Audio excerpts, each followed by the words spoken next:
me the story of Jesus, right from my heart every word.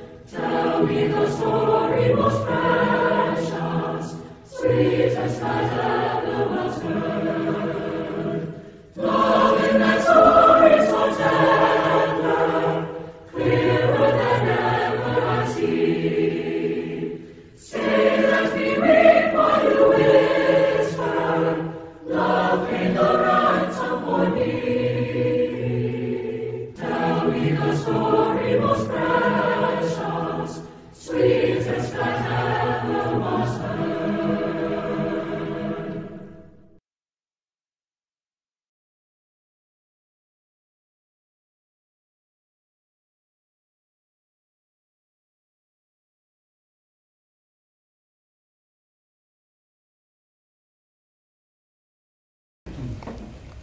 Okay, today we're going to continue on with our study of the Olivet Discourse. This will be part 2. Last week I was kind of rushing through things. We had communion, and we had the fellowship afterwards, and I kind of rushed through some of these slides. I have a few more slides today, but I also have more time today, so I'm not going to have to rush as much. There is one thing that I want to, that I'm going to kind of chase a rabbit on for a little bit before we actually get started into this, and that is, why are we worried about it? Why do we even concern ourselves with something like this? And part of it is because there's a movement that has basically taken over the Baptists over the course of, since probably the 1950s, late 40s, early 1950s, in this idea of dispensationalism. And there is a very good possibility that you will see some of the things that they teach come to pass. But it's important that you understand that if they do come to pass, it's not God bringing them to pass. That it's Satan's attempt to trick people into thinking it's God making it come to pass. One of the things that premillennialists miss is that in the Bible, over in the book of Revelation, we're not going to go there in this study, but in the book of Revelation, it points out some beasts. It starts with some of the ancient world empires and goes through the line of those ancient world empires, and then it indicates that there are still others ahead of us. A premillennial dispensationalist believes that there's one more world empire to come. That when that one world empire is set up, that out of that one world empire will come the man known as the Antichrist, and then Christ will return and destroy that world empire and set up his 1,000-year millennial reign here on earth. But if you actually look at the book of Revelation and pay close attention to it, you'll find out there's 2 more world empires to come. There's the one that they say is the Antichrist, which in reality will be a false Antichrist, and there's another one on the heels of that is the true Antichrist that they say will be the millennial reign of Christ.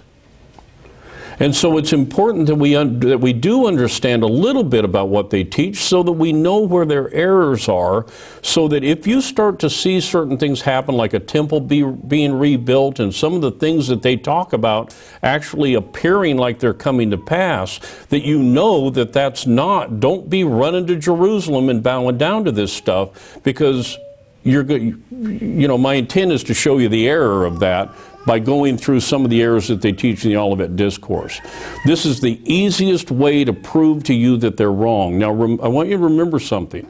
Over in Deuteronomy, God gives us the instructions on testing whether a prophet is a true prophet of God or not. And in those instructions, he basically says that if he ever misses once, if he misses so much as one time, he's not a prophet of God. Don't be afraid of him. So if I can show you how they've missed at least once in this presentation, you don't have to be afraid of them. Everything they teach is bogus. Don't worry about it. Don't get involved in their futuristic nonsense. Okay? So that's the reason that we're taking the time to go through this. So I don't want you to think that this is just a way of me killing time. It is a serious topic, and it's serious for consideration in this day and age, so that if some of this stuff starts happening, you know that there's, well, we don't go there. That rather than run off with your pre-mill friends, you'll at least call me and say, hey, what's up? Okay? So that's one of the reasons that I wanted to do this. And we'll go, I know some of you don't even have a clue as to what pre-mill teaches. We'll see some of that as we go through this. And if you go back and you think about the films that were made, I think Kirk Cameron was involved in a film called Left Behind, or that's it. All that rapture stuff that was taught by Hal Lindsey, that's pre-mill stuff. That's what all this stuff is, okay? So that being said, now let's go ahead and get started with the second part of our study. Now, last week I started this off with a thesis statement. I explained to you what a thesis statement was. I'm not going to explain it again, but I am going to read the thesis statement to you so that you know exactly what it is we're trying to do. You can see, okay, am I in your way? Or you're okay? Yeah. Okay. If you can't see, then, shift around if you need to. Okay, the thesis statement. It's the purpose of this study to show that the prophecy, and therefore the events of the 24th chapter of Matthew, the 13th chapter of Mark, and the 21st chapter of Luke, known as the Olivet Discourse, are all one prophecy. Okay? It's not three different prophecies. It's not a premillennialist will tell you, and I will show you in a few minutes, that they teach that Matthew and Mark are talking about something completely different than what Luke's talking about. That's not the case. This is all one prophecy. Three different views of exactly the same thing. They all have only one interpretation.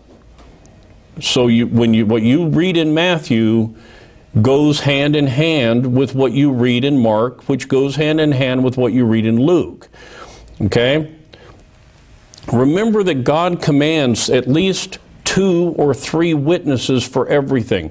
Paul said in 2 Corinthians 13:1, "This is the third time I am coming to you. In the mouth of 2 or 3 witnesses shall every word be established." But think about that. I know that there are a lot of liberal theologians that say, well, see, there must be a letter that's missing from Paul must have written 3 letters to the Corinthians. Well, maybe he did. Or maybe he was there once in person. And this is the third time he's going to them, twice by letter, once in person. I'm not sure, and that's not the point I want to argue. But the point I am arguing is that in the mouth of 2 or 3 witnesses, that's God's rule. Okay? We have Matthew's account. We have Mark's account. And we have Luke's account. Those are 3 witnesses of exactly the same thing. Would God not follow his own rule when it came to something as important as this? Understand that this prophecy that was given by Christ was something that was the main part of this was going to come to pass within the next 40 years. What kind of a proof that he was God is it if he can predict exactly what's going to happen in the next 40 years and then have it come to pass exactly like he said it would? This is one of the greatest proofs ever that he was exactly who he said he was. And the premillennialists try to take it away from him and say, oh, he wasn't talking about that. He was talking about something in the future. Okay? Now, we looked at our table of contents. We talked about the introduction to the discourse. We'll have a couple of points on that today. The questions that were asked by the disciples. We'll look at those briefly. Christ's warning concerning deception, that won't take long. The things that are not signs of the end times, that won't take long. And then we're going to get into the answers of the questions. We will only deal with the first question this week. We'll deal with the other questions next week. Now let's go back and look at, just because I don't want people saying that I am misquoting what these other guys say. Okay? We'll look at this at Schofield again. He says on his notes on Matthew 24:16, the passage in Luke, refers in express terms to a destruction of Jerusalem which was fulfilled by Titus AD 70. I agree with him. It does that. The passage in Matthew to a future crisis in Jerusalem after the manifestation of the abomination.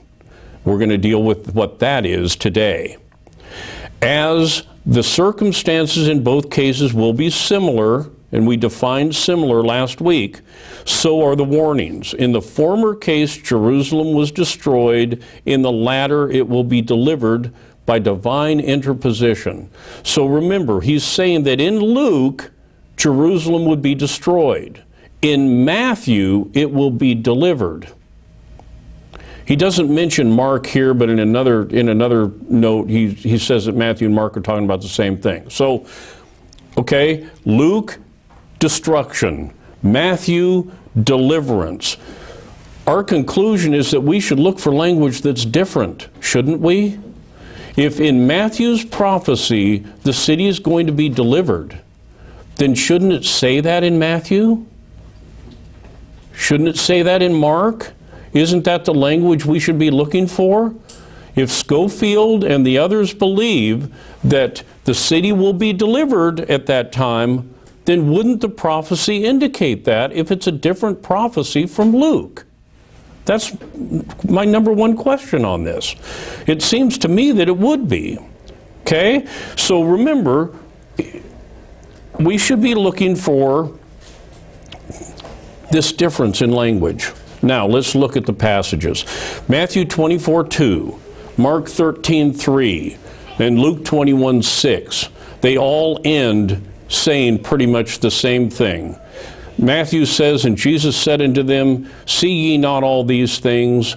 Verily I say unto you, there shall not be left here one stone upon another that shall not be thrown down. That does not sound like much of a deliverance to me.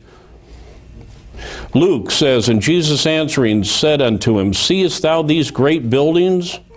There shall not be left one stone upon another that shall not be thrown down. That sounds an awful lot like what Matthew said.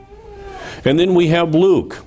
As for the things which ye behold, the days will come in the which there shall not be left one stone upon another that shall not be thrown down. Look at these passages. They say exactly or almost the same thing. There's no deliverance in any of these. In each one of these passages, it is talking about a destruction.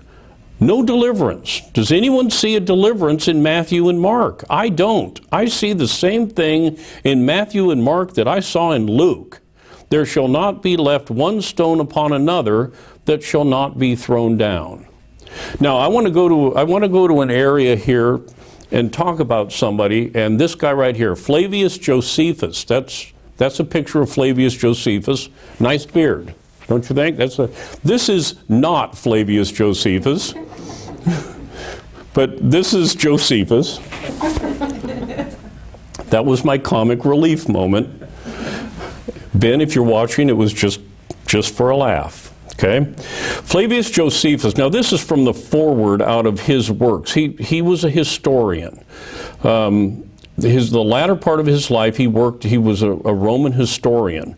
And in the foreword of his works, it says, Josephus, or more accurately, Joseph ben Matthias, was born the year Gaius, better known as Caligula, ascended to the throne of the Roman Empire AD 37, and died sometime after AD 100. He was the son of a priestly family, and through his Hasmonean mother could boast of royal blood. In brief, we can divide his life into two parts, each about 33 years in length. The first half could be described as the life of Joseph ben Matthias, a Jewish priest, general, and prisoner. The second half, with some reservations, is the life of Flavius Josephus, the Roman citizen and author.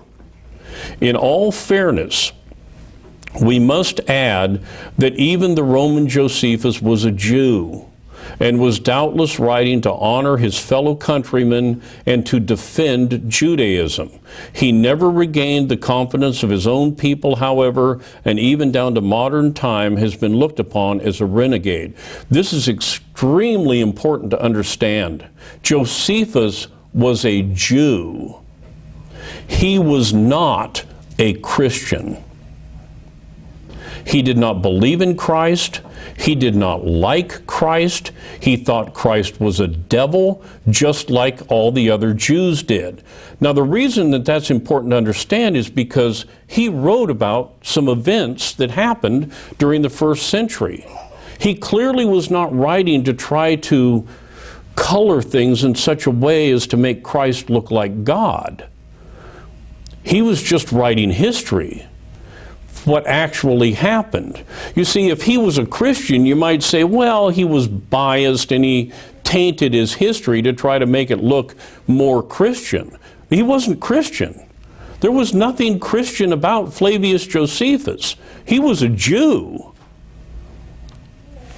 Okay, so his history is written from the standpoint of what happened, and for that reason, a lot of it can be trusted. Now, this foreword was from the complete works of Flavius Josephus. It's about a 4-volume set. Pretty thick. I mean, you know, these guys go on and on and on and on. So it's a good history. Now let's look at his account. One of the things he says about what happened in AD 70. Now, as soon as the army had no more people to slay or to plunder, because there remained none to be the objects of their fury, for they would not have spared any had there remained any other such work to be done, Caesar gave orders that they should now demolish the entire city and temple, but should leave as many of the towers standing as were of the greatest eminency, and I'm not even going to try to pronounce those names, and so much of the wall as enclosed the city on the west side. Okay? That wall is still there, and so are the towers. The wall is known as the Wailing Wall. It's the western wall of the Temple Mount. You see pictures of it all the time with Jews bouncing up against it and sticking little slips of paper in the cracks in between the stones. That's the wall that Titus decided should remain. Okay, that and these 3 towers. The wall was spared in order to afford a camp for such as were to lie in garrison, as were the towers also spared, in order to demonstrate to posterity what kind of city it was and how well fortified, which the Roman valor had subdued. In other words, bragging rights. We want people to see what was here. We want them to see what the Romans were able to destroy. Okay? But for all the rest of the wall, it was so thoroughly laid even with the ground by those that dug it up to the foundation, that there was left nothing to make those that came thither believe it had ever been inhabited. The city of Jerusalem was laid completely waste. Not only were the buildings torn down, they were hauled off. There was nothing left in this city but a wall and 3 towers that remained there because Caesar wanted people to be able to see what was there. That we were so strong and powerful, we were able to destroy this. But other than that, there was nothing left in the city of Jerusalem. If you wandered through there in 80 AD, all you would find would be a wall and 3 towers. Much like if you were to go by a house that's burned down, a wood frame, one of the old colonial homes, sometimes you'll find one of those that burned down and all that's left are the fireplaces and the foundation because they're made out of concrete. That's basically what you had in Jerusalem. You had 1 wall, 3 towers. Everything else was gone. And what did Christ say? There shall not be left here one stone upon another that shall not be thrown down. In all 3 accounts, Matthew, Mark, and Luke, and the historical record shows that that prophecy was fulfilled to the letter in AD 70. The only thing standing was the western wall and those 3 towers. Okay? That's one mark you have to remember when we're talking about Schofield, and I'm going to show you mark after mark after mark where he got it wrong. Now, let's look at the questions that the disciples asked Christ. The first one, what sign will there be when these things shall come to pass? That's the starting point. Now remember, we're looking at the questions not from the standpoint of when they asked them, but how Christ answered them. This is the first question that he's going to answer in the series. What's the starting point of this? Whatever this is that you're talking about, when these stones are going to be thrown down, how are we going to know when this is going to happen? What's the sign for that? We're going to deal with that question this morning. The other two questions, or three questions, what shall be the sign when all these things shall be fulfilled? We'll deal with that next week. When shall these things be? The general question of the time frame, is this going to be in the next 50 years, 100 years, 1,000 years? Does it apply to us? What are we looking at here? That'll be dealt with next week, Lord willing. And what shall be the sign of thy coming and of the end of the world? We'll deal with that next week, again, Lord willing. So today we're going to deal with question number 1. What sign will there be when these things shall come to pass? What's the starting point? How do we know that this stuff is all going to start happening? Whatever it is you're talking about. Okay? Now, Christ answers that question. But before he answers the question, there's a couple of other things that he says.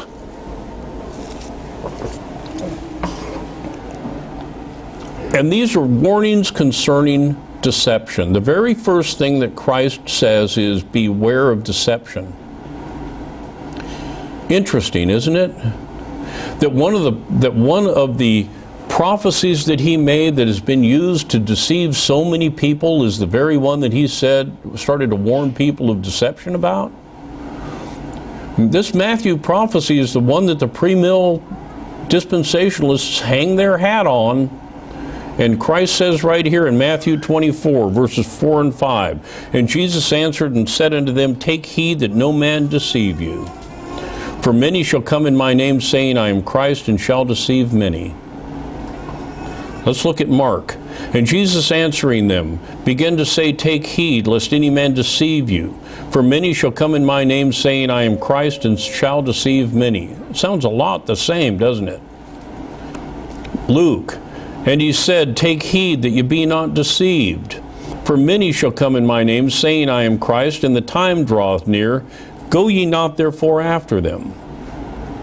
Now let's break these down a little bit. Matthew, take heed that no man deceive you. Mark, take heed lest any man deceive you. Luke, take heed that ye be not deceived. Different? Are the prophecies look different yet? Let's continue. The next statement.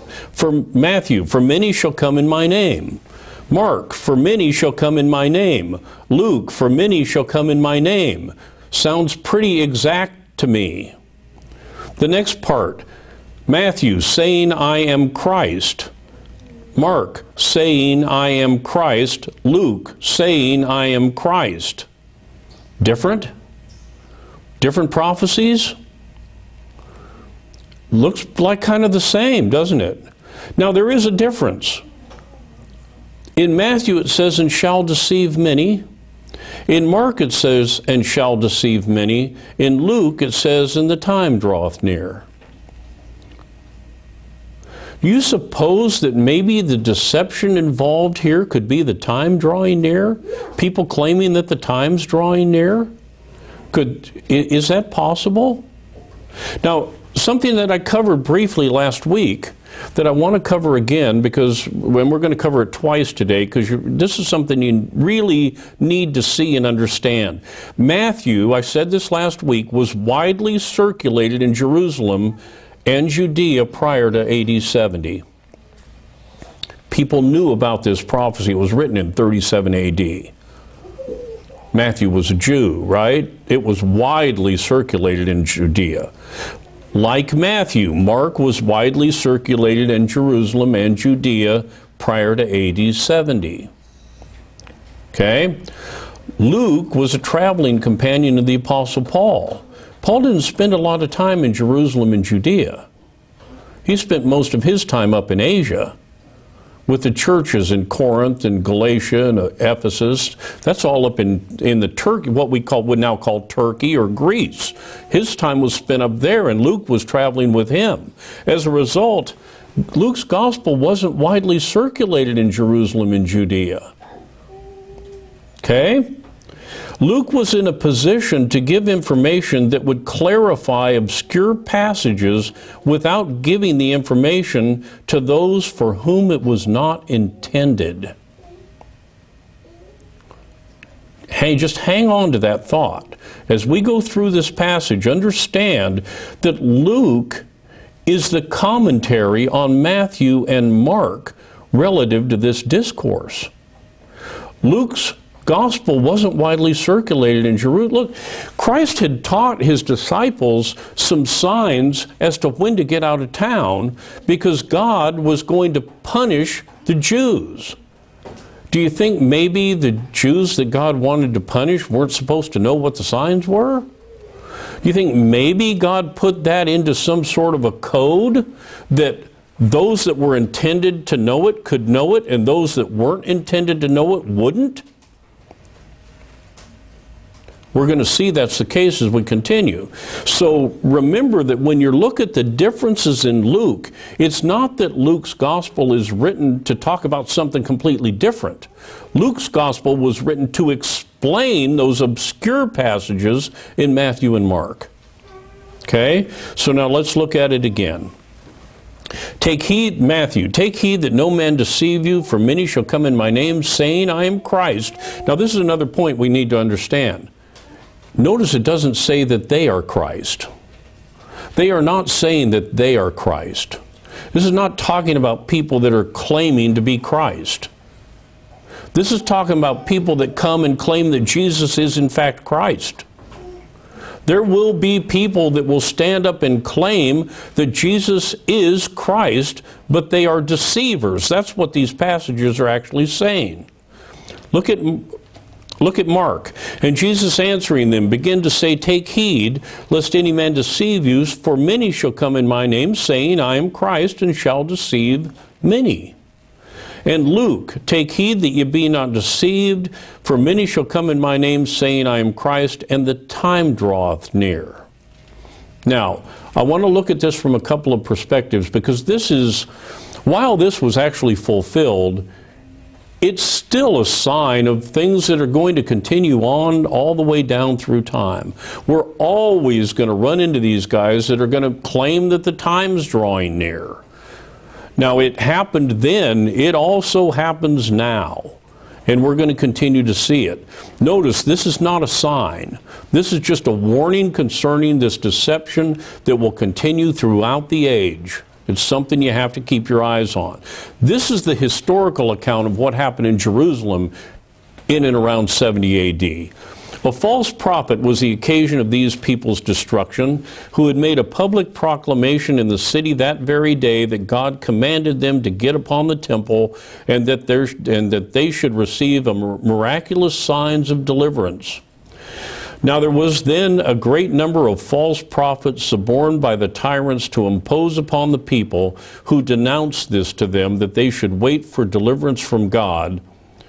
And this was in order to keep them from deserting, and that they might be buoyed up above fear and care by such hopes.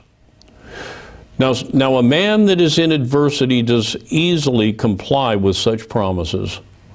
For when such a seducer makes him believe that he shall be delivered from those miseries which oppress him, then it is the patient of full hopes of such deliverance. This was written by Josephus. You see, there were false prophets in Jerusalem at this time. But there will also be false prophets all the way down through history, claiming that the time draweth near. And what does Christ tell us to do in that case? Look at Luke. Go ye not therefore after him. Don't follow them. Now, for a little bit more comic relief, let me throw a few of these guys up here that are pretty well known to most of you. Here's one of them, John Hagee, his prophecy of the 4 blood moons. You might have heard something about this, the idea that these 4 blood moons that are happening, 2 of them happened last year, 2 will happen this year, that somehow this signals the time when Christ will return or whatever. Okay? The time draws near. Pay attention to the dates of these blood moons. That's one guy. Here's another one. Jonathan Cahn. I don't know if you've ever heard of this guy or not. He wrote a book called The Harbinger, in which he tries to take fulfilled prophecies from Isaiah and apply them to the World Trade Center bombings in whenever it was, 2001, and so therefore they're linked together, and America is, I don't know, I haven't read the book, but I've listened to enough of it to know that I had to go to the bathroom and lean over the toilet, okay? Here's another one, Harold Camping. You remember his prophecy, May 21st, 2011, that Christ was going to return? It didn't happen. So he changed the date to October, and it didn't happen. And so then he decided, yeah, I'm not gonna do this anymore. He finally learned his lesson that you don't start claiming when Christ is going to return. And we'll see why next week. And then there's this guy, Dr. Jack Van Impe. I did some I put doctor in front of his name sarcastically. According to his bio, he has 15 doctorates. 15 doctorates. He's 83 years old. Now, by my math, that means that he hasn't done anything his entire life but gone to school. Because if they're real doctorates, it takes about 7 years apiece to get through that. He's probably still working on number 16 now. Okay?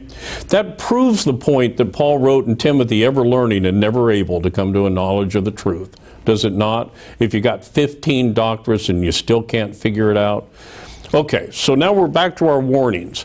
Go ye not therefore after them. That's the first thing he deals with after these questions. Don't go after people that claim that they know when Christ is going to return. And we'll see why next week. Okay, here's some things that are not signs of the end.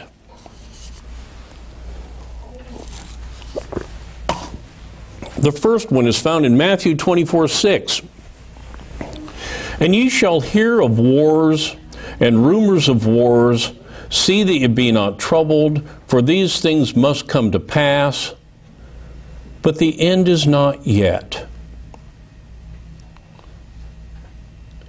You hear people all the time talking about, oh, there's more and more wars, and that must be a sign of the end. No, that's not a sign of the end. That's a sign of sinful human nature that gets greedy and tries to take something away from somebody else. The first war was fought between Cain and his brother Abel, and we've been at war ever since. We're going to continue to be at war until Christ returns. That's no sign of the end. And yet they thought it was when Hitler was roaming over the land. You read the prefaces of all of the books that were written at that time from a theological standpoint, and they just knew that was the end. This is it. It can't go any worse than this. Well, none of us were born when Hitler was around. I wasn't. I came after that. We're still here. That wasn't a sign of the end. And the wars that we're fighting now are not signs of the end.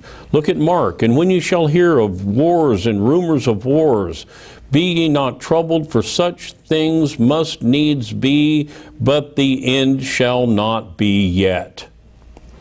These are not signs of the end. This is just the way human nature is. It's going to continue this way until it's over. Luke 21:9, but when you shall hear of wars and commotions, be not terrified, for these things must first come to pass, but the end is not by and by. So again, the end's not yet. The end shall not be yet. The end is not by and by. These prophecies are almost word for word identical. All three accounts, they're saying the same thing. Let's look at something else that aren't signs of the end. Matthew 24:7 and 8. For nation shall rise against nation, and kingdom against kingdom, and there shall be famines, and pestilences, and earthquakes in divers places. All these are the beginning of sorrows. They're not the end. You know, earthquakes started right after the flood. We've been having earthquakes ever since. We're going to continue to have earthquakes. It's no sign of the end. It's just earthquakes. We live on a sin-cursed planet that's been shattered as a result of the flood. It's just something that's going to happen. It's not a sign. Don't think of it as a sign. We've had pestilences and we've had famines. This stuff just happens. It's part of natural of the natural order of things and will continue that way till the end. Don't think that that's a sign of the end. It's not. Mark 13:8, for nation shall rise against nation, and kingdom against kingdom, and there shall be earthquakes in divers places, and there shall be famines and troubles. These are the beginnings of sorrows, not the end. And then Luke says, and he said unto them, nation shall rise against nation, and kingdom against kingdom, and great earthquakes shall be in divers places, and famines and pestilences and fearful sights, and great signs shall there be from heaven. So these things are not signs. A premillennialist will tell you that, oh, this is a sign of the end. We're having more earthquakes than we've had in the past. Well, so the earth's older than it was in the past. It's wearing out faster than it was in the past. These things are just going to happen. Afflictions and persecutions are not a sign that he's going to return. And some of these I'm going to show you were already fulfilled.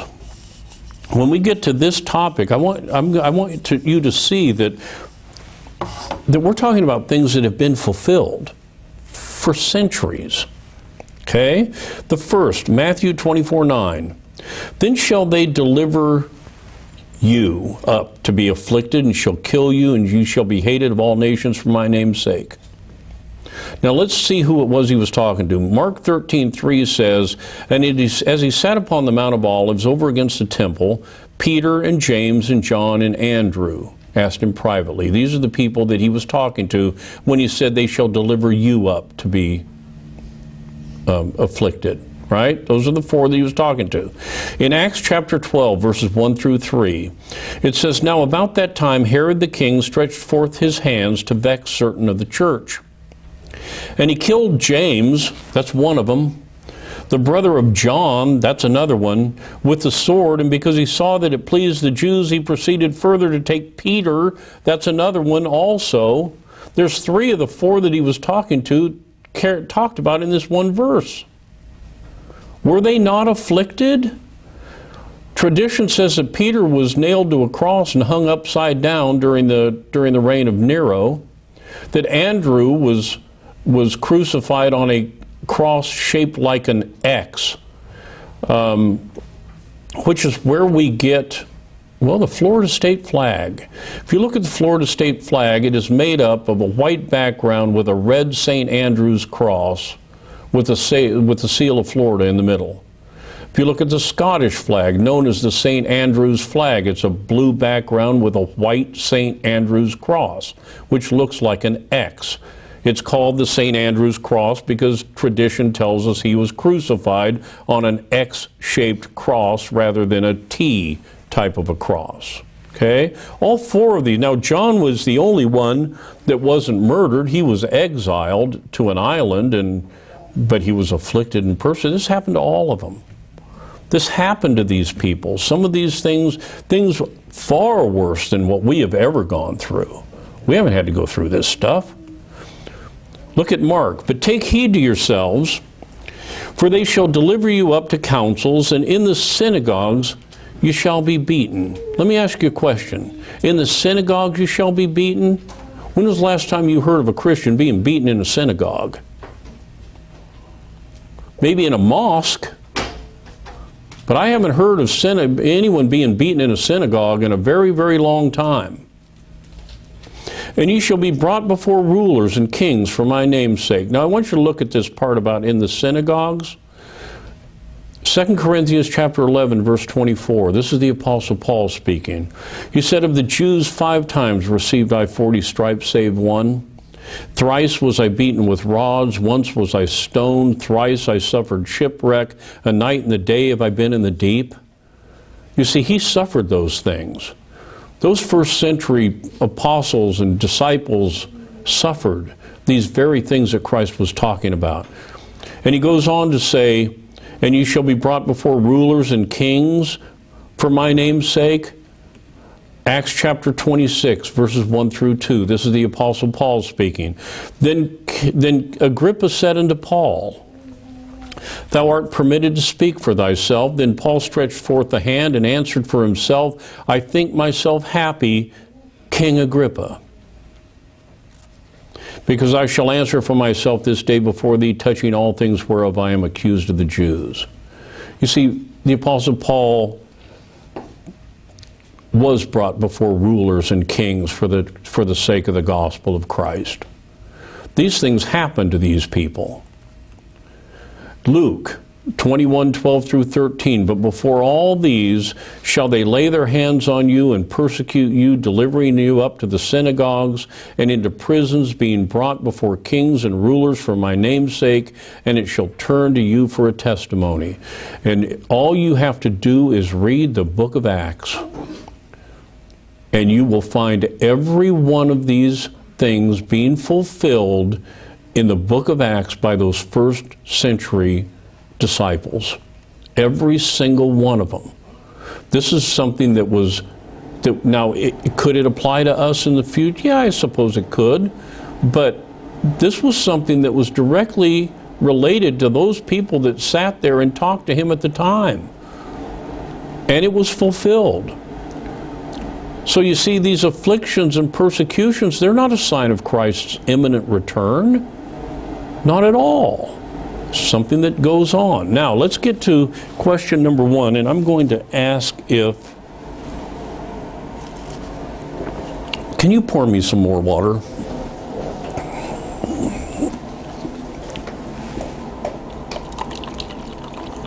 Thank you.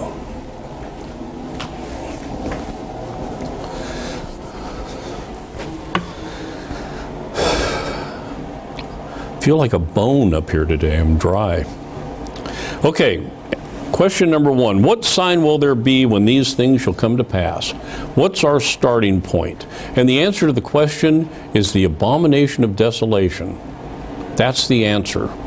Now, it's going to take us the rest of the day to get through this. We got about an hour left in time, and so it'll take us at least that long, or maybe close to that long, to get through all of this. Matthew 24 and verse 15. When ye therefore shall see the abomination of desolation, spoken of by Daniel the prophet, stand in the holy place, whoso readeth, let him understand. Okay? Mark says, but when ye shall see the abomination of desolation, spoken of by Daniel the prophet, standing where it ought not, let him that readeth understand. Luke, and when ye shall see Jerusalem compassed with armies, then know that the desolation thereof is nigh. Now remember, Luke is the commentary to Matthew and Mark. What's obscure in Matthew and Mark is explained in Luke. So the million-dollar question, could the abomination of desolation be Jerusalem compassed with armies? Could that be what it is? And that's what we're going to try to answer. Now let's see what Schofield says. He says that the references in Matthew 24:15 through 28, Mark 13:14 through 26 are to the final tribulation siege. Okay? The final tribulation siege. Luke 21:20 through 24 to the destruction of Jerusalem by Titus. Okay? The final tribulation siege is still future. It happens at the end of the tribulation period, just before Christ's 1,000-year reign on earth. So that's still in the future somewhere. So he's saying that Matthew and Mark are talking about a final siege, and that Luke is talking about the destruction by Titus. Okay? He goes on to say that in Luke the sign is the compassing of Jerusalem by armies. In Matthew and Mark the sign is the abomination of the holy place. So what Schofield is saying is that the abomination of desolation is not Jerusalem being compassed with armies. It's something different. That we're to take Luke by itself and we're to take Matthew and Mark by themselves. And these two are talking about something completely different than what Luke was talking about. Now, so far as we've gone through the passages, they look like they're talking about the same thing up to this point, don't they? About the only difference we've seen in all three of those passages was the one verse that said, many shall come in my name, saying, I am Christ, and shall deceive many, in Matthew and Luke, and the time draweth near, or in Matthew and Mark, and the time draweth near in Luke. That's about it. Other than that, they've been almost word for word identical as we've gone down through these passages. So now we bump up against this, the abomination of desolation. What are the rules? How do we go about studying the Bible? How do we look at that? Let's think about that just for a minute, okay? Bible method of interpretation. 2 Peter 1:20 through 21. Knowing this first, that no prophecy of the Scripture is of any private interpretation. You don't take Luke out by itself and make up a totally different story about it than you do with Matthew and Mark. No prophecy is of any private interpretation. For the prophecy came not in old time by the will of man, but holy men of God spake as they were moved by the Holy Ghost. We've been over these verses before. 1 Corinthians 2:13, which things also we speak, not in the words which man's wisdom teacheth, but which the Holy Ghost teacheth, comparing spiritual things with spiritual, not pulling them apart, but comparing them together and trying to see how they fit, not how they unfit. Okay? Isaiah 28:9 through 12. Whom shall he teach knowledge? And whom shall he make to understand doctrine? Now I want you to look very closely at these words. Whom shall he teach knowledge? Remember, it is God that teaches you and gives you knowledge, not me. It's not the man standing in the pulpit from whereby you gain knowledge. If I'm used at all, it's God that's doing the teaching through me. And He's the one that makes you to understand doctrine. If your heart's not in the right place, I can stand up here and teach for the rest of my life, but you're not going to learn anything. You get it from God. He's the one that makes you understand doctrine.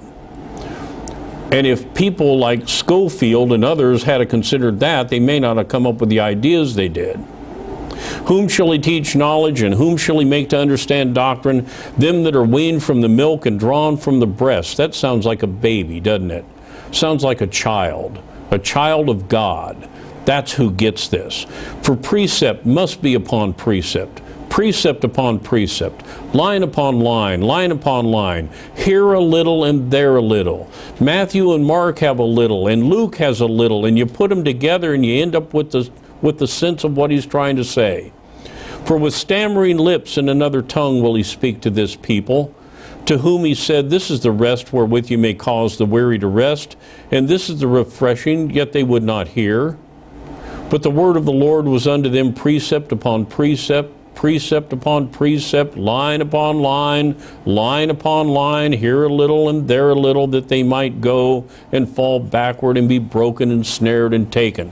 Remember that if you do not follow the rules of Bible study that God gave us to study the Word with, you're going to get tripped up. You're going to be broken and snared and taken. And we're going to see that later on, probably next week, on a verse that shows that just as plain as day. That if you lose sight of what you're supposed to do with this, you will be trapped. 2 Peter 3:16. Peter says, as also in all his epistles, referring to the Apostle Paul, speaking of them in these things, in which are some things hard to be understood, which they that are unlearned and unstable wrest, which means to twist or distort, as they do also the other scriptures to their own destruction. You do not pull these verses apart. You compare them together. Now let's look at them again. Matthew, when ye therefore shall see the abomination of desolation, spoken of by Daniel the prophet, stand in the holy place, whoso readeth, let him understand. Mark, but when you shall see the abomination of desolation spoken of by Daniel the prophet, standing where it ought not, let him that readeth understand. Luke, and when you shall see Jerusalem compassed with armies, then know that the desolation thereof is nigh.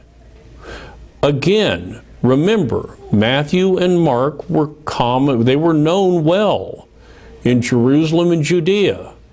Luke wasn't. Now, this is the common futurist explanation of the abomination of desolation. I hate to pick on this guy. I've gotten a lot of good out of A.W. Pink, but in his early writings, he was a premillennial dispensationalist. He got better as he got older. He got out of it. He got away from it. But in his book called The Antichrist, on page 103, he said this. After he had practiced, now to put that into context, the he is the Antichrist. Okay? After he, the Antichrist, has practiced in Jerusalem for 2 years and 5 months, he will take away the daily sacrifice from the temple, and in its place rear an image to himself in the holy place, which is the abomination of desolation referred to by Christ. Okay? This is the common futurist interpretation of the abomination of desolation. Here's another, this was written in a book called A Defense of Dispensationalism by Paul Wilson. He said, it is plainly evident that the abomination of desolation is the image which the second beast of Revelation 13 makes of the first beast of that chapter, whereupon worship of the image becomes mandatory, and the Lord Jesus is giving instructions for the Jewish remnant of the future day, tells them to flee Jerusalem when this image is set up or stands in the holy place of the temple. Okay? So that's what they say. The futurist and popular position is that the abomination of desolation is an idol that is placed by the Antichrist in the Holy of Holies within the rebuilt temple in Jerusalem. Some of you have probably heard that. They refer to an act by Antiochus Epiphanes where he slaughtered a pig on the altar or something like that. But so it's that kind of, it's something that's going to happen in the temple, in the rebuilt temple in Jerusalem. That's extremely important to remember. This is why they have to have a rebuilt temple. Okay? So commonly they think he's going to put some sort of an idol in the Holy of Holies in the temple, the rebuilt temple in Jerusalem. Okay? This will occur at some time, at some future time, and approximately one halfway through the tribulation period, thus beginning the Great Tribulation period. Okay? Now, what was our question that we're dealing with? What sign will there be when these things shall come to pass?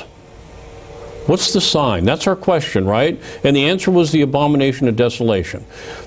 The word sign is defined in the American Dictionary of English Language as a token, something by which another thing is shown or represented. A visible thing, any motion, appearance, or event which indicates the existence or approach of something else. Thus we speak of signs of fair weather or of a storm, and of external marks which are signs of a good constitution. So we're talking about a sign, okay? Do you recognize that? That's a sign, right? That tells you to stop. Okay. This is the temple. This is a floor plan of the temple. This is actually Herod's temple. You see that around the outside is the court of the Gentiles. This is the court of the women, or the treasury. That's where Christ overturned the tables of the money changers. Okay? And then we have this section here where the temple actually is. The only people allowed in this are the priests. You don't go past that door without being a priest. Okay? And then this is the actual building of the temple. I've got some pictures of it I'm going to show in a second. Okay, you've got the porch here. Then you've got the what's called the holy place, which has the table of showbread and the candelabra and the altar of incense. And then behind the veil is the Holy of Holies. And the only person allowed in there is the high priest to go in there once a year and sprinkle blood on the Day of Atonement in the Holy of Holies.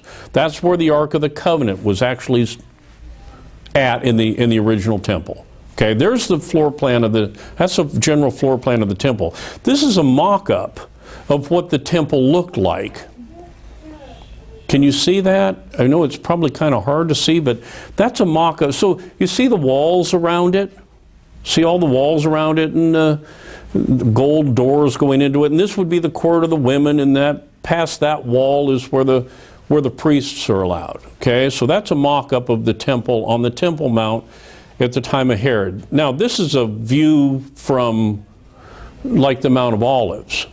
So if you're sitting out there outside, you see how the temple's up on the mount, and then you've got this huge wall. The whole temple area is walled off. You see that, right? The western wall, the Wailing Wall, you can't see it from here because it's on the back side of the temple. But it looks like this. It would be the other side of this wall. That's the Wailing Wall. Okay? And here it is in actual, that's the Wailing Wall. That's what was left. When Caesar destroyed the rest of the city, that's the wall that he left, and then he left 3 towers along with it. Now, do you see the lady, can you see the lady over there with the baby stroller? Can you make her out right here? Okay. You see this, can you see this kind of gold dome thing up here? I know it's dark, I know it's hard to see on this screen, but there's a gold dome thing up there. That's the top, that's not Notre Dame University. That's the top of the Dome of the Rock, which is a Muslim mosque that's sitting on the Temple Mount. You saw the Temple Mount where the temple was and with the walls around it. Okay? Now, again, here's a floor plan of the temple. Okay? Now remember, the futurist and popular position is that the Abomination of Desolation is an idol that's placed by the Antichrist in the Holy of Holies within the rebuilt temple in Jerusalem. There. Okay? How's anyone going to be able to see that? If you're standing at the foot of the Wailing Wall, because you're not allowed in the temple, how are you going to see somebody put an idol in there? How is that going to be a sign to anybody to flee the city? How in the world are you going to make that a sign if you can't see it? What kind of a sign is it that you can't see? That no one can see other than the high priest? I guess I could take a picture of it. Nowadays, you could put it out on a television camera, but really, that's your sign? That's the best, that's your abomination of desolation, some idol in the middle of a temple that no one's allowed to go into? That's a sign? Now notice what he says here, Matthew 24:15. When ye therefore shall see the abomination, not hear of, when you can see this, whatever it is that's going to happen that's going to be the abomination of desolation, you're going to be able to see it. You're going to be able to see this. It's going to be a sign. Okay? Now let's look at this other part. In Matthew it says, whoso readeth, let him understand. And in Mark it says, let him that readeth understand. You think that he's possibly telling somebody, you're going to have to do some comparing with this, you're going to have to ask some questions to find out what I'm talking about, rather than reading the Schofield notes in your Bible? Remember, Matthew was widely circulated in Jerusalem prior to 70 AD. If he had have said in Matthew, when you see the city compassed with armies, when the city was compassed with armies, how many people do you think are not going to leave? They're all going to get out of there, right? This is one of the reasons that we have problems with, one of the things that Wendy and I have discussed about this whole pre-mill thing. If there was a rapture tomorrow, do you not think everybody in the world's going to see it and know what happened? You don't think they're going to figure out, oh, wow, maybe I need to repent? It's like this idea that Christ, during the 3 days he was in the grave, went to hell and preached to all the people that were in hell to try to get them to accept him to come out. And there's still people there? Really? It makes no sense at all. That place would have emptied out instantly. No, I think I'll just, I like my odds down here. I think I'll just hang out here for a while. Thanks for stopping by. Nonsense. Okay? Matthew was widely circulated in Jerusalem and Judea prior to AD 70. Like Matthew, Mark was widely circulated in Jerusalem and Judea prior to AD 70. Luke was a traveling companion of Paul. It wasn't widely circulated. He would have been the perfect person to give the explanation of the code, whoso readeth, let him understand, so that future generations could then look at these and say, oh, that's what it is. When he talked about the abomination of desolation, he was talking about Jerusalem being compassed with armies. Right? Now you remember that in Matthew 13:10, the disciples came and said unto him, unto Christ, why speakest thou unto them in parables? He answered and said unto them, because it's given unto you to know the mysteries of the kingdom of heaven, but to them it's not given. For whosoever hath, to him shall be given, and he shall have more abundance. But whosoever hath not, from him shall be taken away even that he hath. Therefore speak I to them in parables, because they seeing see not, and hearing they hear not, neither do they understand. And in them is fulfilled the prophecy of Isaiah, which saith, by hearing ye shall hear, and shall not understand, and seeing ye shall see, and shall not perceive. Well, why would you do that? Why would you teach in such a way that if you don't have understanding, you're not going to understand what's being said? Why would you teach that way? Christ says, for this people's heart is waxed gross, and their ears are dull of hearing, and their eyes they've closed, lest at any time they should see with their eyes, and hear with their ears, and should understand with their heart, and should be converted, and I should heal them. But blessed are your eyes, for they see, and your ears, for they hear. Many times Christ taught in such a way that those that weren't intended to understand couldn't understand the doctrine. So, do you think maybe his code word of abomination of desolation was explained in Luke? Is that possible?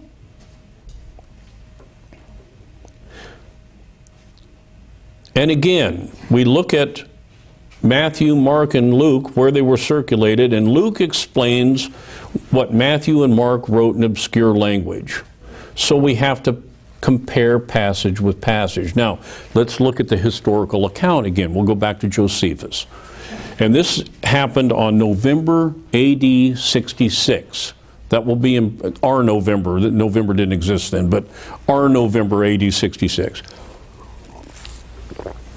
And now it was that a horrid fear seized upon the seditious, insomuch that many of them ran out of the city as though it were to be taken immediately.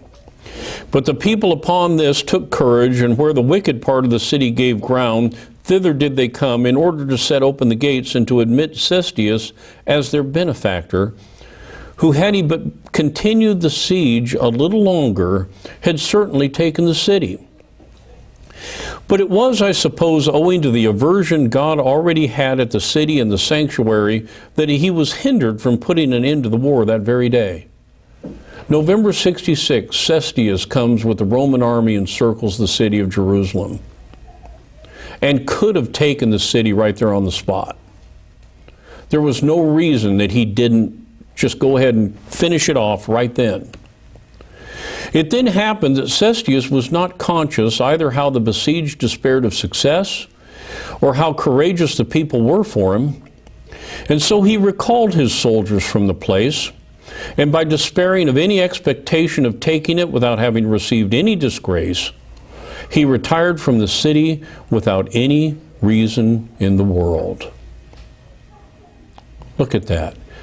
He comes and circles the city of Jerusalem, and then, for some unexplained reason, for no reason in the world, as Josephus says, they packed up and left. There was a reason. Oh, there was a reason. Luke chapter 21, verses 20 through 22. And when ye shall see Jerusalem compassed with armies, then know that the desolation thereof is nigh. Then let them which are in Judea flee to the mountains, and let them which are in the midst of it depart out. And let not them that are in the countries enter thereinto. For these be the days of vengeance, that all things are written, that which are written may be fulfilled. All things which are written may be fulfilled. You see, if you see Jerusalem compassed with armies and I'm supposed to get out, how am I going to get out? If I leave the city, the army is going to kill me. Well, Cestius came and circled the city in November of 66. Shortly after that, he left. And they didn't come back for a couple of years. That gave all of the people that knew that the sign of the Abomination of Desolation was Jerusalem being compassed with armies, that gave them the opportunity to get the heck out. And they did. Most of God's children got out of there because they knew what Christ meant when he said that. So they left. But those that didn't understand what the Abomination of Desolation was, those that thought the Abomination of Desolation was some future event, that they were going to put an idol in the middle of a temple somewhere, in another rebuilt temple thousands of years from now, they stayed in the city, which is exactly where they needed to stay because of what happened. Now, what are you supposed to do when the sign appears? Matthew. Now, I want you to understand something. I have split verses up here. The way this is written, if you just read read each one of these, you're going to see that there's language in between this. Like here we've got Matthew 24:16 and 19. Mark is 13:14b and 17. Luke is 21:21a and 23. There's other stuff inserted in between this. And each one of them are a little bit different. I'm going for the similarities, not the differences here, okay? Because again, I'm trying to show that these are talking about the same thing. So what I've done basically is removed the stuff out of the middle of the verses that are different so that you can see the similarities, okay? And I've given you all the verses so you can go back and check them on your own later if you wish to. Matthew 24, verse 16 and verse 19 says, Then let them which be in Judea flee into the mountains, and woe unto them that are with child, and to them that give suck in those days. Mark 13. Then let them that be in Judea flee to the mountains, but woe to them that are with child, and to them that give suck in those days. Luke chapter 21. Then let them which be in Judea flee to the mountains, but woe unto them that are with child, and to them that give suck in those days. You see that? Every one of them talks about these people. When you see this sign, head for the mountains, and woe to them that are with child. Why woe to them that are with child? We have some parents here that have little children. Can you imagine traveling by foot? Having to leave the city with a little kid? You got to carry all that extra stuff with you? Now, why should they flee the city? Why leave? Okay? Matthew 24:21. For then, pay attention to the word then. For then shall be great tribulation. Now that's the Greek word thalipsis that translate great tribulation. For then shall be great tribulation, such as was not since the beginning of the world to this time, no, nor ever shall be. Whenever the great tribulation happens, there will never be another one like that.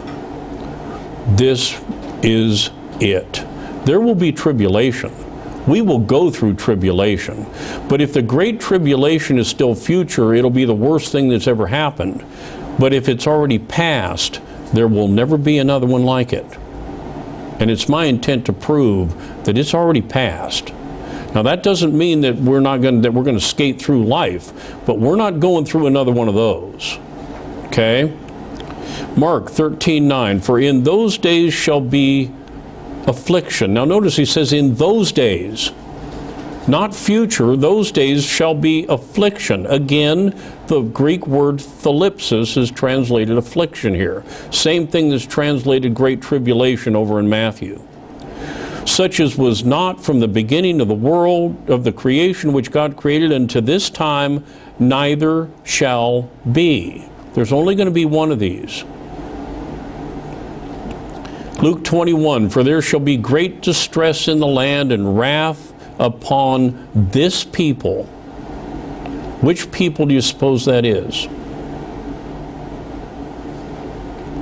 And they, this people, shall fall by the sword and shall be led away captive into all nations, and Jerusalem shall be trodden down of the Gentiles until the times of the Gentiles be fulfilled.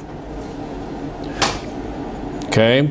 Now, Dr. Schaeffer, we looked at this passage last week from Louis Berry Schaeffer, where he says in another notable passage, Matthew 24:3, reference is not made to the present age, but to the Jewish age, which has yet 7 years to run after this one has been completed. And we referred to John chapter 2, 1 John 2:18, little children, it is the last time. There isn't another time after this one. We had the patriarchal age, we had the Jewish age, and then now we have the Christian age, and at the end of this, it's all over with. There's not another Jewish age. You see, one of the problems is that the premillennial dispensationalists do not understand that God's form of worship in the Old Testament was the nation of Israel, but that Christ reformed that form of worship into a church for the New Testament age. They still think that God's mainline program is Old Testament Israel, and that the only reason that the church is here is because that Israel wouldn't accept the kingdom that Christ and God offered them. They wanted something different. So he's waiting until they're willing to accept him, and in the meantime he's going to have a church that's going to be here for however long, and then but once the Jews will accept him, well, then he'll bring them back in, because that's who he really loves. He couldn't care less about us. All right, that's premillennial dispensational doctrine. So they believe there's another time when old Israel will come back and she'll rule the world. Paul says in one passage, give not heed to Jewish fables. That's a Jewish fable, right? Now, let's look at this verse again. For there shall be great distress in the land and wrath upon this people, and they shall fall by the sword, shall be led away captive into all nations, and Jerusalem shall be trodden down of the Gentiles until the times of the Gentiles be fulfilled. I want to refer back to a prophecy that's found over in the Old Testament. If you look at the prophetical books that begin from Isaiah and go through Malachi, now there's prophecy in all of the Old Testament, so don't think that I'm ignoring all the prophecy in Deuteronomy and all the other books. But from the prophetical books themselves, Isaiah through Malachi, we have what's known as the major prophets and the minor prophets. The major prophets go from Isaiah to Daniel. The minor prophets are those on to Malachi. It's not because the major prophets are any more significant. They're just bigger. Isaiah has 66 chapters. Some of the minor prophets only have 1. So they're bigger. They're just bigger books. And they're lumped together in order how big they are, kind of, or when they were written. Now, if you look at you start with Isaiah and you work your way through all of these prophecies, or all of the prophetical books, with the exception of the last 3, Zechariah, Haggai, and Malachi, all of those prophetical books were written either prior to or during the Babylonian captivity. Every single one of them was written but prior to or during the Babylonian captivity. In other words, there was a period of time when Nebuchadnezzar came into the land and took the Jews captive. You remember, I'm sure you've seen studies of that. And he destroyed the temple at that time. The Temple of Solomon was destroyed when Nebuchadnezzar came through. You read over in Isaiah about all this, about the Jews being restored to the land. that they're going to be restored to the land. Well, he wrote 200 years before they were restored to the land the first time. Is it possible that the restoration he's referring to is the one when they were restored to the land after being out of the land 70 years? Of course it is. All of those prophecies were written prior to or during the Babylonian captivity. So when they talk about a restoration to the land, they're talking about God restoring Israel back to the land after Nebuchadnezzar took them captive in the 500 BCs. Ancient history, not something future. Now, premillennialism likes to go back into those fulfilled prophecies and say, well, they might have been fulfilled, but they still await future fulfillment. Because they're so hung up on the idea of still being in love with the Jewish nation, they can't get away from it. Okay? Now, there was one book that was written in the Old Testament after the time that the new temple had been rebuilt. Only one. There's only one book that was written after the temple had been rebuilt after the restoration. That's the book of Malachi. And so let's look at a prophecy in the book of Malachi, which is very telling relative to our topic here. Malachi chapter 1, verses 1 through 4. The burden of the word of the Lord to Israel by Malachi. I have loved you, saith the Lord, yet ye say, wherein hast thou loved us? Was not Esau Jacob's brother, saith the Lord? Yet I loved Jacob, and I hated Esau, and laid his mountains and his heritage waste for the dragons of the wilderness. I'm not going to get into dragons right now. That's for a different day.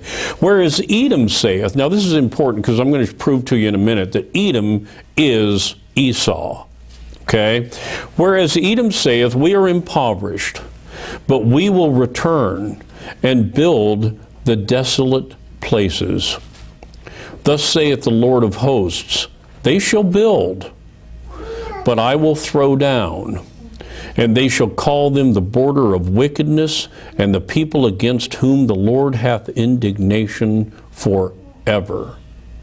That's the only prophecy of a rebuilding of the desolate places after the second temple was built under Zerubbabel and Nehemiah. That's the only prophecy of another rebuilding of the desolate places. And God says he's going to throw them down because it's Edom that's building it, not Israel, not Jacob. It's Esau. Now, Esau in Genesis 36:1, we're told, now these are the generations of Esau, who is Edom. Genesis 36, 8 through 9, thus dwelt Esau in Mount Seir.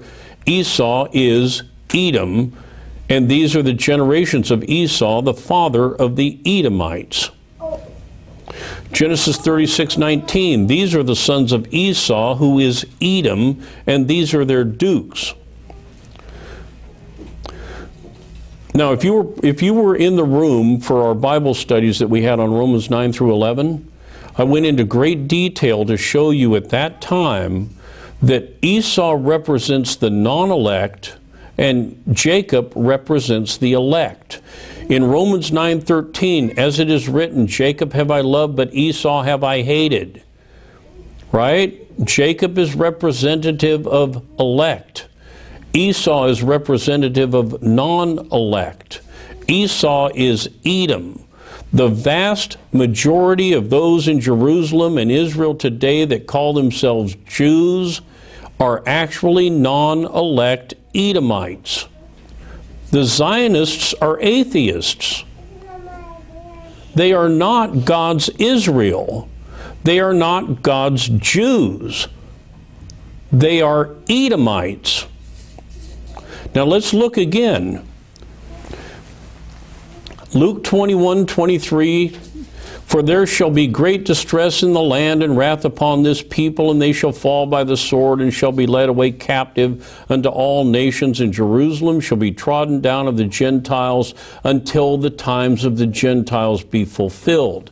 Edomites are the descendants of Esau, and that's who's over there today. And they're not Jews.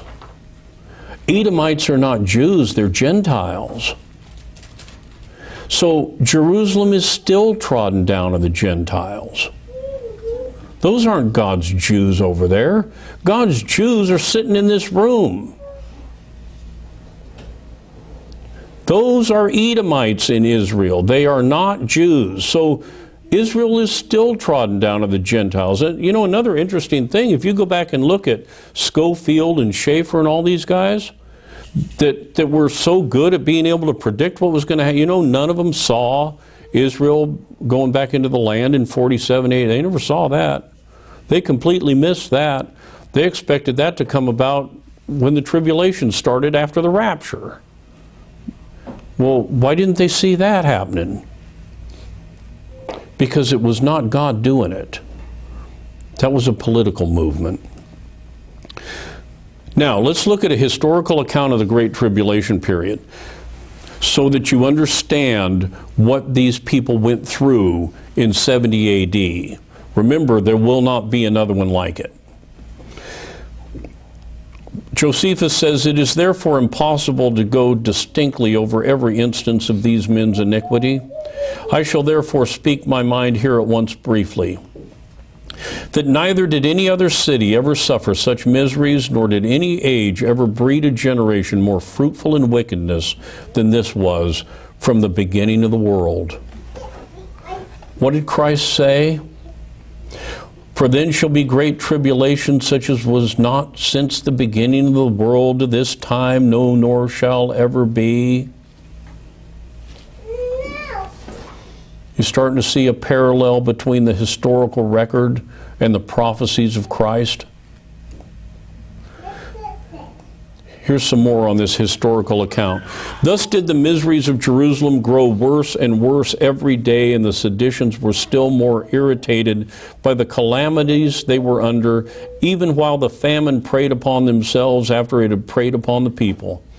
And indeed, the multitude of carcasses that lay in heaps one upon another was a horrible sight, and produced a pestilential stench, which was a hindrance to those that would make sallies out of the city and fight the enemy." You see, in those days, when an army would circle a city, you can't get any supplies in, and you can't get any people out, and eventually you run out of food. What are you going to eat?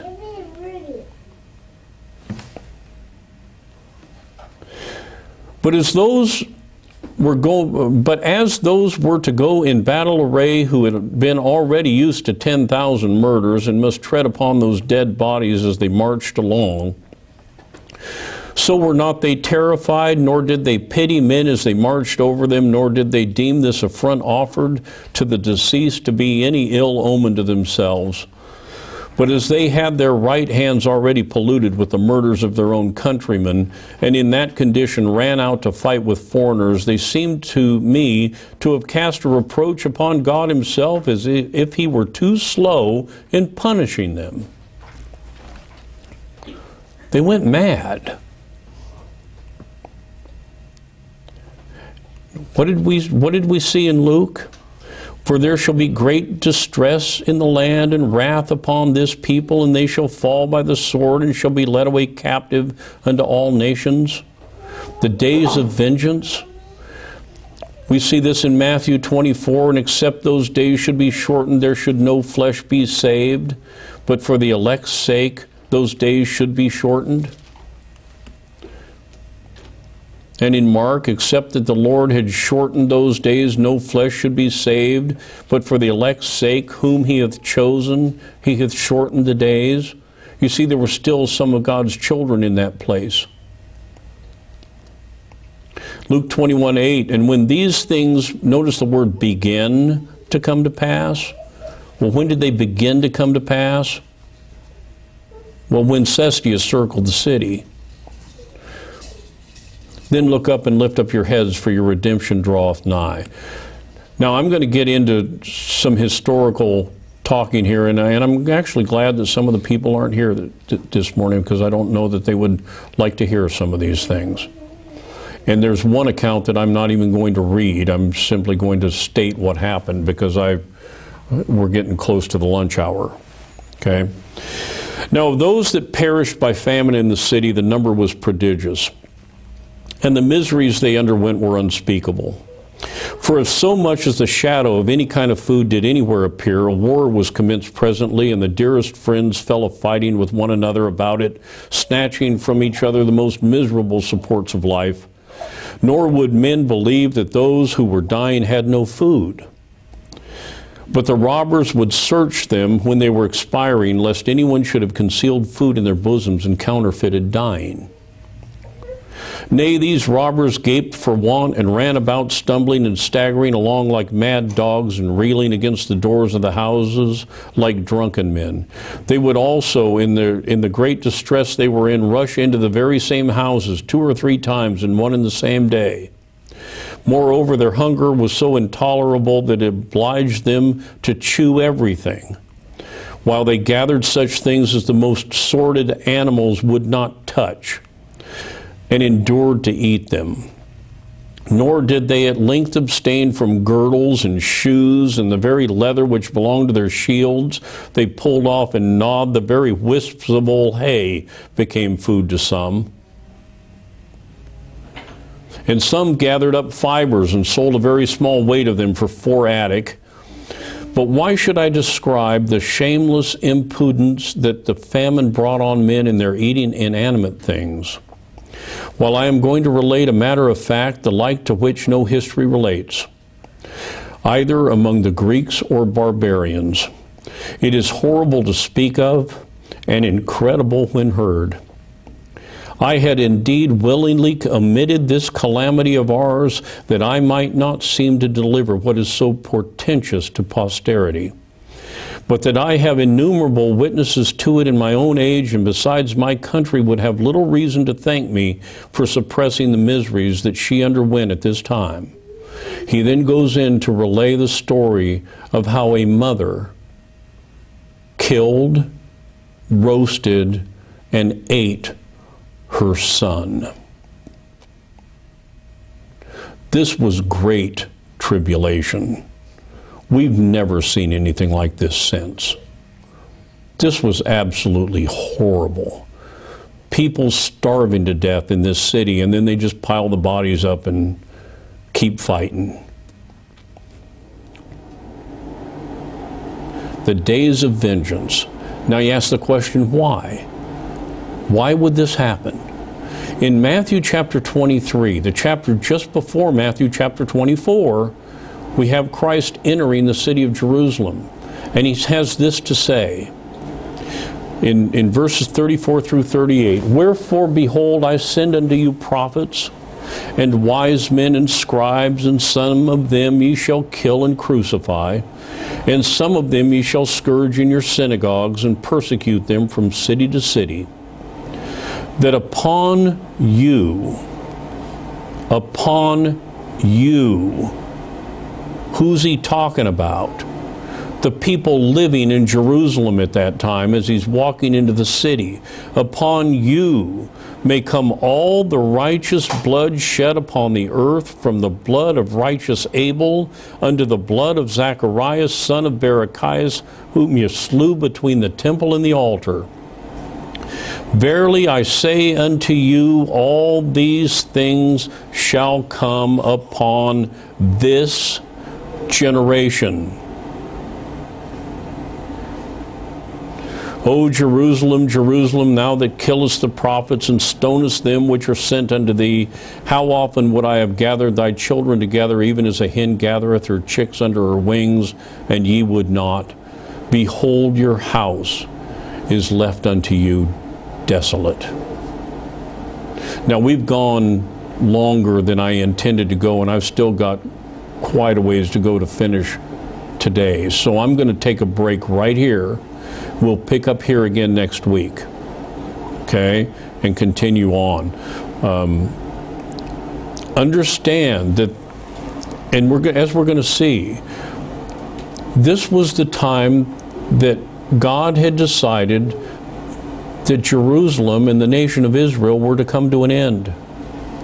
We talked once before about the 70-week prophecy of Daniel, and I showed in that prophecy that the first half of the 70th week was Christ's earthly ministry.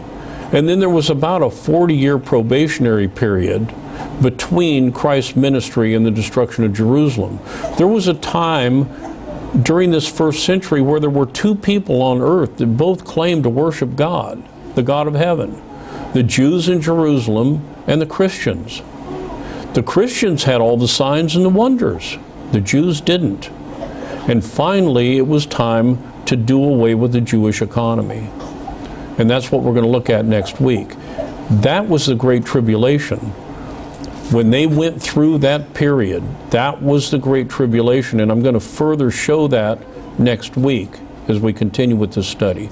So for this morning, we will close. Let's stand and be dismissed in prayer, and the study may continue in another week beyond.